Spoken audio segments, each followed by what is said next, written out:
Welcome. In front of me is HP Stream 14, and in this video I will show you how to use function keys on this laptop.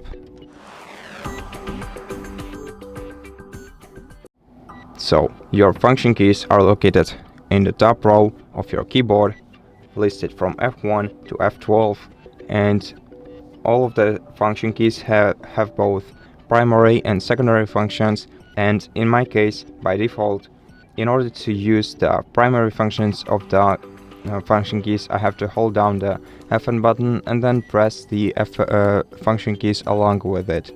Now, the primary functions are the same for each keyboard, but different for each application that you use. But for example, F1 in most cases will call the help menu, F5 will refresh the page, F11 will put your device on a full screen when you're watching a video, for example, and F12 will enable developer tools in browsers.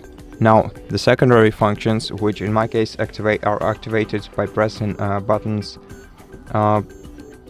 discretely, are the following. The F1 calls the help or troubleshooting menu, F2 decreases brightness level, F3 increases brightness level, and F4 changes the projection type if you are connected to any monitor, F6 mutes system audio, F7 decreases system audio, F8 increases it, F9 plays previous media, F10 stops or plays the media, and F11 plays the following media, and F12 toggles airplane mode. And that's it. Thank you for watching this video. If you liked it, consider subscribing to our channel, leave us a like and a comment below, and I'll see you in the next one.